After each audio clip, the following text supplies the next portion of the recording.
Okay, good evening. நாங்கள் start பண்ணோம் கிளாஸை. லாஸ்ட் டைம் கிளாஸ் முடிஞ்சு நான் உங்களுக்கு ஹோம்ஒர்க் கொடுத்தேன்னா ஹோம்ஒர்க் செய்யக்கூடியதாக இருந்துச்சால இருக்கா? ஹோம்ஒர்க் செய்தால் தம்ஸ் அப் காட்டுங்க. எனக்கு ஹோம்ஒர்க் உங்களுக்கு செய்யக்கூடியதாக இருந்தால் கொஸ்டின்ஸ் எல்லாம்.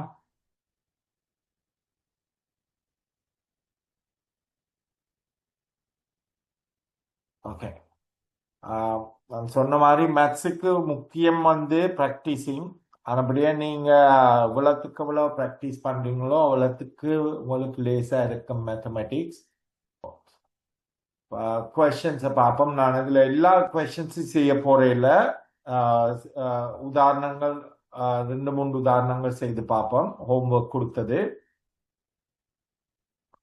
முதலாவது உதாரணம் இதை செய்வோம். ரெண்டாவது கேள்வி 1.5% மாத வட்டி வீதத்தின் கீழ் 50,000 ஒரு வங்கியில் வைப்பு செய்த ஒருவர் ஒரு மாதத்துக்கு கிடைக்கும் வட்டியை திரும்ப பெற்றால் 6 மாதங்களில் அவருக்கு கிடைக்கும் வட்டியாது.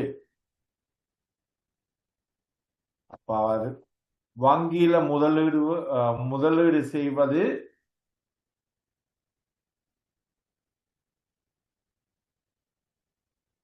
50,000 ரூபாய். உங்களுக்கு வட்டி மாதத்துக்கு 1.5%. ஆகவே ஒரு மாதத்துக்கு கிடைக்கிற வட்டி எவ்வளவா இருக்கும்? ஒரு மாதத்துக்கு கிடைக்கிற வட்டி எவ்வளவா இருக்கும்? 50,000 தர 1.5%.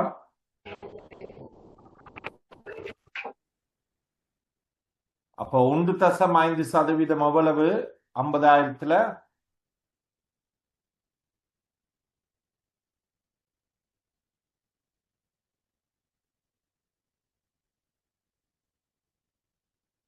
என்ன விட சொல்லுங்க. 50,000த்துல 1.5%.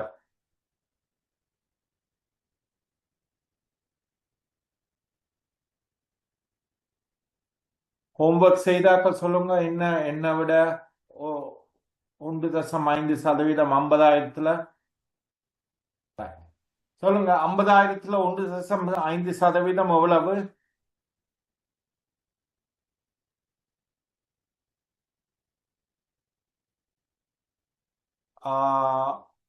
நவீஷனா, நீங்க அந்த அன்மியூட் பண்ணி சொல்லுங்க. 4,500. திருப்பி ஒருக்கா ஒர்க் அவுட் பண்ணுங்க. 4,500. திருப்பி ஒருக்கா கால்குலேட் பண்ணுங்க. 4,500 ஆண்டு ஒருக்கா கால்குலேட் பண்ணி சொல்லுங்க எனக்கு. திருப்பி ஒருக்கா. சார் 8,000 ரூபாய் சார். எத்தனை ரூபாய்? 8,000. 8,000 என்று சொல்றது இந்த கேள்விக்கு விடையா இல்லாட்டி நான் அந்த 1.5% இதுக்கு விடையா? இதுல ஒரு ஆண்டிற்கான வரி சார். ஒரு ஆண்டு. ஓகே, நான் கேட்கறது ஒரு மாதத்துக்கு. நான் இதுல கொடுத்திருக்கிற 1.5% மாத வட்டி வீதத்தின் கீழ் 50,000 ஒரு வங்கியில் வைப்பு செய்தார். இப்ப நான் ஒரு மாசத்துக்கு 1.5%. அப்ப அதைத்தான் அதுக்கு விடைய சொல்லுங்களேன் எனக்கு முதல் பிளீஸ். 50,000த்துல 1.5% எவ்வளவு?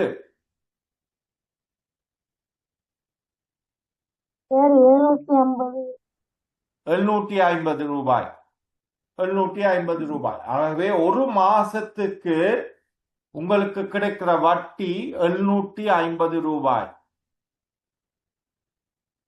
நவீஷனா, உங்களுக்கு அது விளங்கிச்சா? ஒரு மாசத்துக்கு கிடைக்கிற வட்டி 750 ரூபாய். நவீஷனா, ஓகே. கேள்வி என்ன? அது இல்ல கேள்வி. கேள்வி என்ன? 6 மாதங்களில் அவருக்கு கிடைக்கும் வட்டி என்ன? அப்ப ஒரு மாசத்துக்கு கிடைக்கிற வட்டி எவ்வளவு?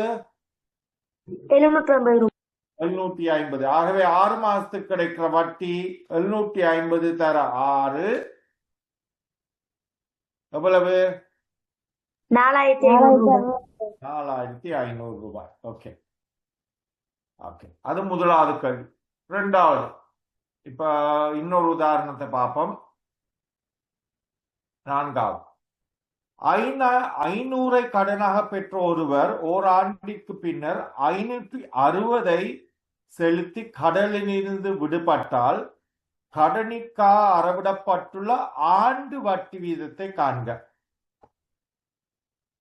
எவ்வளவு கடனாக எடுக்கிறாரு?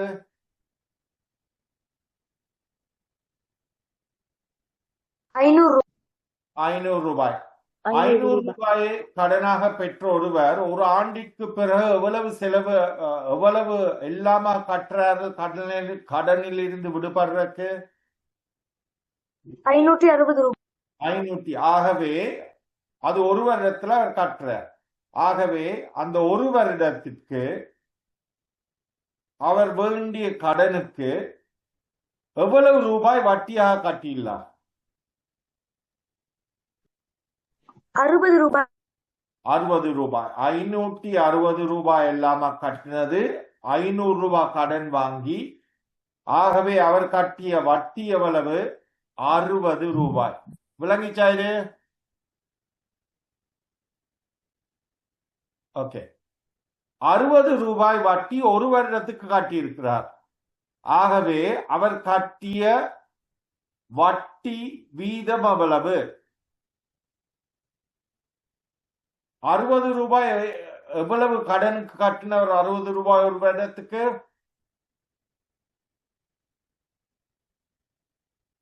ஒரு வருடத்துக்கு 60 ரூபாயாக அவர் வட்டி கட்டியது எவ்வளவு கடனுக்கு? 500 ரூபாய் கடன். 500 ரூபாய் கடனுக்கு. ஆகவே அதன் வட்டி வீதம் என்ன?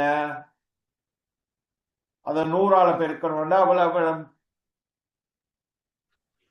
12%. 12%. சரியா? ஐந்தாவது உதாரணத்தை பார்ப்போம். ஓராண்டு எளிய வட்டி வீதத்தின் கீழ் 6000 ரூபாயை கடனாக கொடுத்த ஒருவருக்கு 4 ஆண்டுகளுக்கு பின்னர் வட்டியாக 3600 ரூபாய் கிடைத்தால் அறவிடப்பட்ட ஆண்டு எளிய வட்டி வீதம் யாது? இந்த உதாரணத்தை ஹோம்ஒர்க் செய்யாதாக்கள் இப்ப எனக்கு செய்து எனக்கு விடைய சொல்லுங்க. உதாரணம் 5. 15%. ஓகே, மற்றவர்கள் செய்து முடியட்டும். கிருஷாந்தன். ஓகே, பார்ப்போம் எப்படி அந்த 15% வருதுன்னு பார்ப்போம். அவர் எடுத்த கடன் 6000 ரூபாய். 4 ஆண்டுக்கு பின்னர் வட்டியாக 3600 கிடைக்கிறது. அப்ப அவருக்கு 4 ஆண்டுகளுக்கு பிறகு கிடைக்கும் வட்டி 3600. ஆகவே ஒரு ஆண்டுக்கு கிடைக்கும் வட்டி எவ்வளவாக இருக்கும்?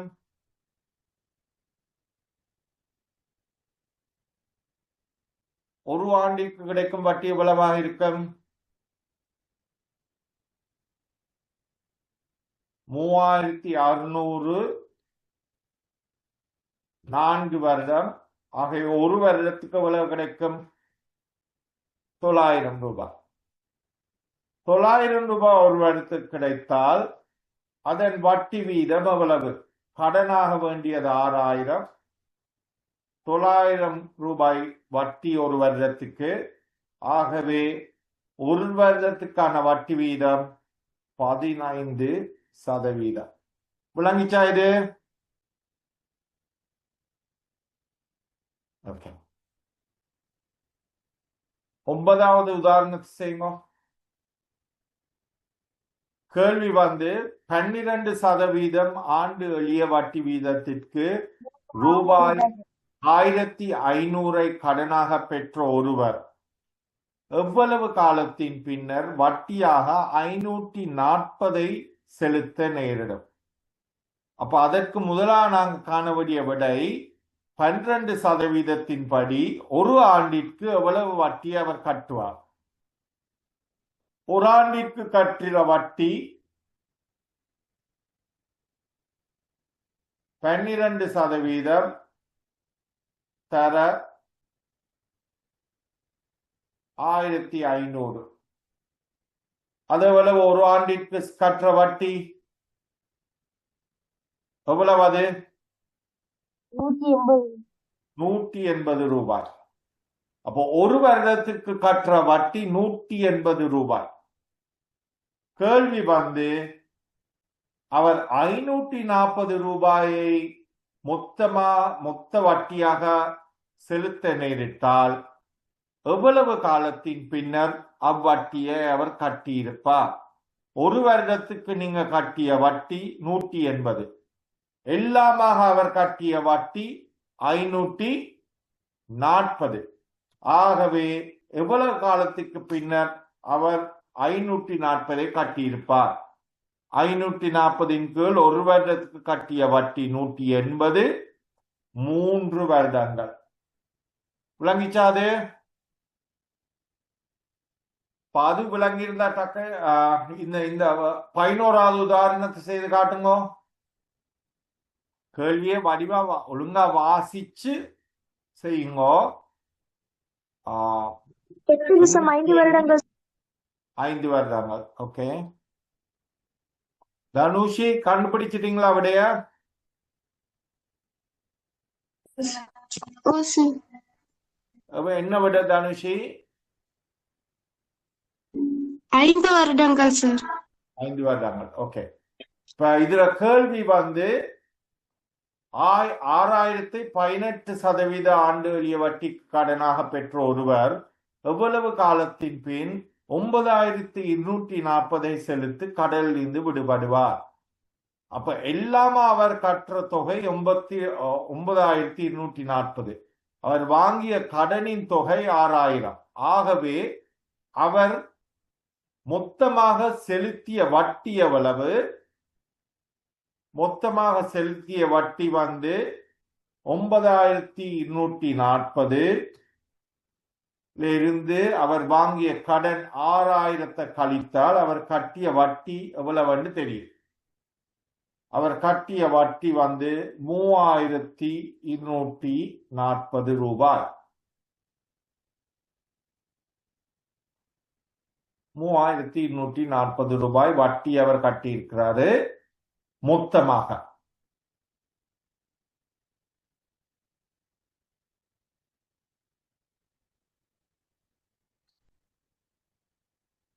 வட்டி சதவீதம் 18. ஆகவே ஒரு வருடத்துக்கு கட்ட வேண்டிய வட்டி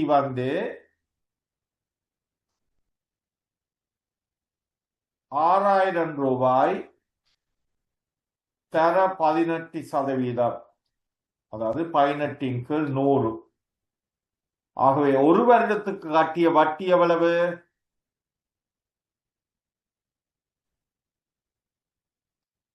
ஒரு வருடத்துக்கு கட்டிய வட்டி எவ்வளவு சொல்லுங்க. இத சுருக்குனா என்ன விட? 1140. 1140. 1000 என்ன விட? 1080 சார். 1080. 1080 1140? 1080. சரியா? 1080.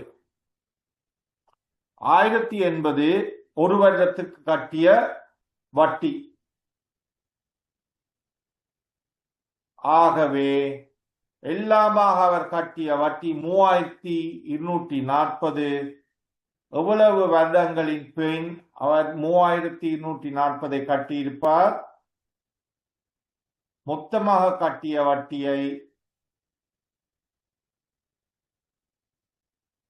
ஒரு வருடத்துக்கான வட்டியால வகுத்தால் உங்களுக்கு எத்தனை வருடம் என்று கிடைக்கும்? 3 வருடங்கள். விளங்கிச்சா?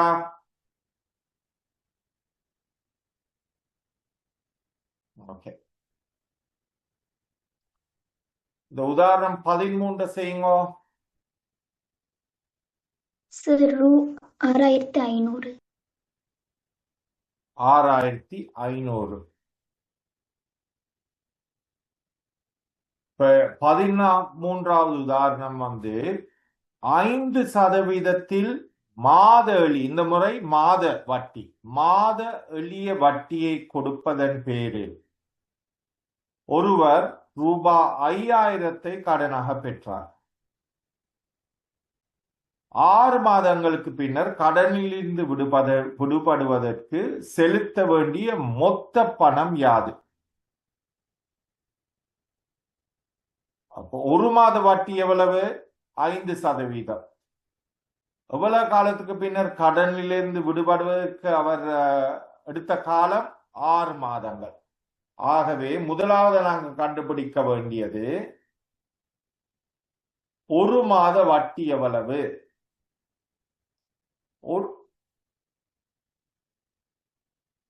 ஒரு மாத வட்டி எவ்வளவு கண்டுபிடிக்கணும். முதல்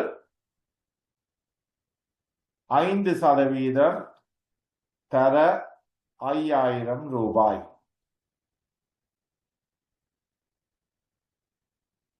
எவ்வளவு அது? 250 ரூபாய். ஒரு வருடத்துக்கு அவர் கற்ற வட்டி 250 ரூபாய்.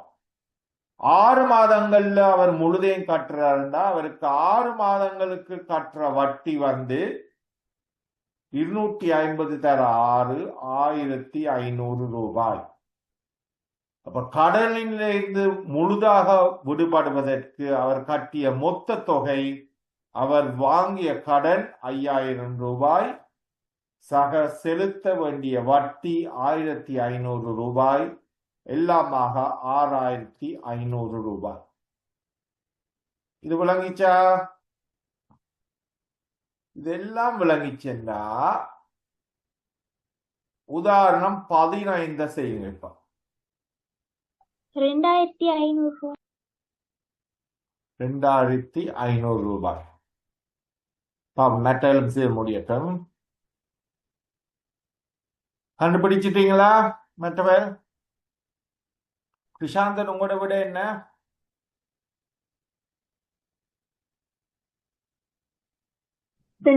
ரூபாய். இது கண்டுபிடிக்கிறதுக்கு இது கொஞ்சம் ட்ரிக்கியான கொஸ்டின். சரியா? நேரடியான கொஸ்டின் இல்ல. ஆனபடியே இது உங்களுக்கு வட்டி வீதம் எப்படி வேலை செய்யும் என்று விளங்கினாத்தான் இந்த கொஸ்டினுக்கு நீங்க ஆன்சர் பண்ணலாம். அதாவது கேள்வி 3 மாத எளிய வட்டி வீதத்திற்கு பெற்ற கடனிற்காக 8 மாதங்களுக்கு பின்னர் செலுத்த நேரிட்ட மொத்த பணம் 3100 எனின் கடனாக பெற்ற பணத்தை காண்க. மாத வட்டி 3%. 8 மாதங்களுக்கு பின்னர் எல்லாமாக 3100 ரூபாயை செலுத்தி முழு கடனையும் அடைத்து விட்டார். அவர் கடனாக பெற்ற பணத்தின் தொகை என்ன என்பதுதான் கேள்வி. அப்ப இந்த உதாரணத்தை கண்டு செய்தற்கு நீங்க 100 ரூபாய் கடன் வாங்கி இருந்தால் 100 ரூபாய் கடன் வாங்கி இருந்தால் ஒரு மாசத்துல எல்லாமாக எவ்வளவு கட்டியிருப்பீங்க? வட்டியாக எவ்வளவு கட்டியிருப்பீங்க? 100 ரூபாய் கடனாக வாங்கி இருந்தால் ஒரு மாதத்துக்கு பிறகு வட்டியாக எவ்வளவு கட்டியிருப்பீங்க?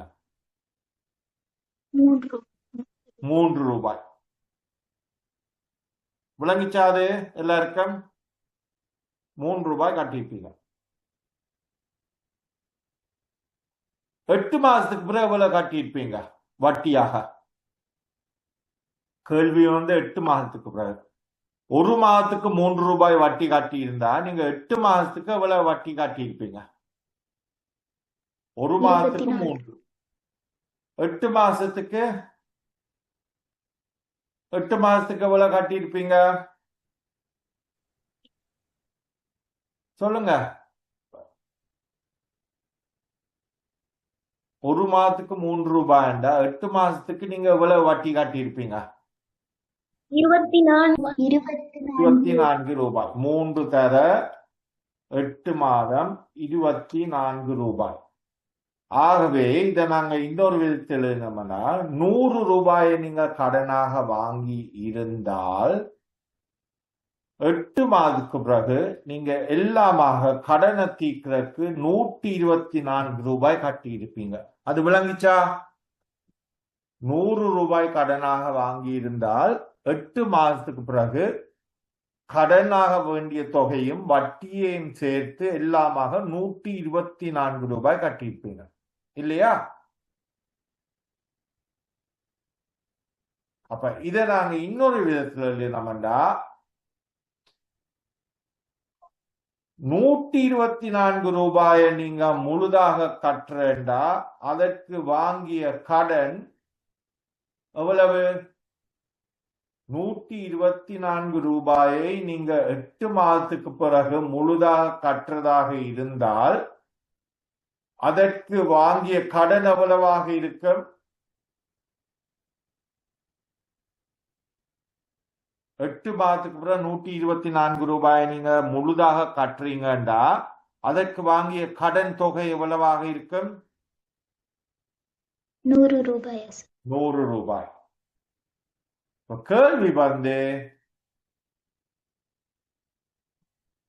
கேள்வி வந்து 3100 ரூபாய் முழுதாக கட்டுறதா நீங்க வாங்கிய கடன் தொகை எவ்வளவு? அத்தான் கேள்வி.